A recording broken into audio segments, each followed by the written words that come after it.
Plastic के ये tags इस पानी में करीब 2 साल से तैर रहे हैं। अगले 8 साल भी वो यहीं पड़े रहेंगे। एक टैंक में ताज़ा पानी है और एक में समंदर का। देखिए, इस पर नमक की मोटी परत चिपकी है। समंदर के पानी का असर हो रहा है। पूर्वी जर्मनी की एक यूनिवर्सिटी में ये स्टडी हो रही है। असल में इस प्रयोग में हम देख रहे हैं कि प्लास्टिक कैसे पानी में विघटित होता है। हम खासकर ये जानना चाहते हैं कि कई साल तक पानी में रहने के बाद वो रिसाइकिल हो सकता है या नहीं।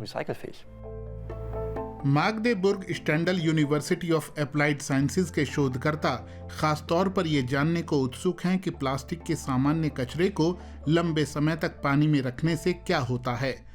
आमतौर पर हमारी चिंता होती है कि प्लास्टिक पानी के साथ क्या करता है, लेकिन हम यहाँ देख रहे हैं कि पानी इस प्लास्टिक के साथ क्या करता है। क्या हम उसे पानी से निकालकर वाकई फिर से इस्तेमाल कर सकते हैं? हर मुमकिन अलग अलग पर्यावरणों में प्लास्टिक को प्राकृतिक प्रभावों से गुजारा जाता है। ये प्लास्टिक के टैग्स बाल्टिक में 18 महीने से तैर रहे हैं। ये बार्निकल हैं, लेकिन हमारे पास बाइवॉल्व भी हैं। हाँ, वो सीवीड है। उसे आप टैंक में फिर से पैदा नहीं कर सकते। वैज्ञानिकों की टीम को बहुत सी नई बातें पता चलने की उम्मीद है। वो बातें जिनकी मदद से हम अपने महासागरों में प्लास्टिक के इस बढ़ते अंबार को रोक पाएं। नए अध्ययन समंदर में कचरे की मात्रा में बेतहाशा बढ़ोतरी की चेतावनी दे रहे हैं। 2050 तक समंदर में मछलियों से ज्यादा प्लास्टिक हो सकता है। हर साल करीब 30 करोड़ मीट्रिक टन प्लास्टिक उत्पादन होता है। कम से कम 1 करोड़ टन महासागरों में बहा दिया जाता है। ये संयुक्त राष्ट्र का आकलन है, यानी हर मिनट एक ट्रक में लदे माल जितना प्लास्टिक समंदर में फेंका जाता है।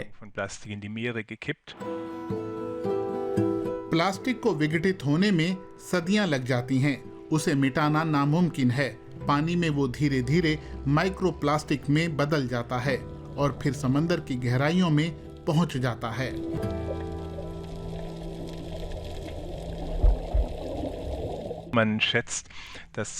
अंदाजन 80% प्लास्टिक समुद्र के तल पर पड़ा है, जिसे निकालना मुमकिन नहीं। उसे कीड़े और दूसरे किस्म के जीव खा लेते हैं, यानी कि फूड चेन की बदौलत मछली के जरिए वो हमारे खाने की प्लेट में पहुंच जाता है। बहुत से पर्यावरण संगठन इस दुष्चक्र को तोड़ने की कोशिश कर रहे हैं।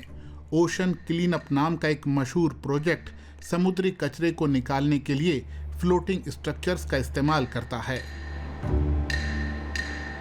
वन अर्थ वन ओशन का भी यही लक्ष्य है। वो प्लास्टिक को निकालने, छांटने और रिसाइकल करने के लिए नावों का इस्तेमाल करता है। एयरवेव प्रोजेक्ट भी है जो कचरे के समंदर में जाने से पहले ही उसे नदियों से हटाने की कोशिशों से जुड़ा है। Diese Projekte bringen auf jeden Fall Aufmerksamkeit. एक तरफ जागरूकता बढ़ाने वाले ये प्रोजेक्ट हैं जो प्लास्टिक के इस्तेमाल को लेकर आगाह करते हैं। दूसरी तरफ इनका काम ऊंट के मुंह में जीरे जैसा है। जो कुछ भी हम अभी समंदरों में फेंक रहे हैं, उसे दुनिया में किसी भी प्रोजेक्ट या किसी भी तकनीक से निकाला नहीं जा सकता।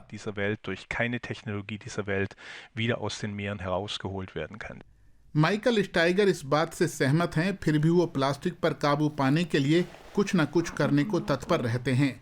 अपने छोटे से कारोबार की मदद से वो समुद्री कचरे को रिसाइकल कर रहे हैं। उनकी कंपनी समंदर से निकले प्लास्टिक से बैग बनाती है।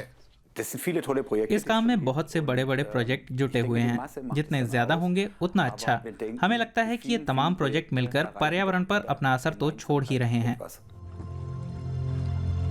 फिलीपींस में एक द्वीप के करीब 100 लोग पानी से प्लास्टिक जमा कर रहे हैं।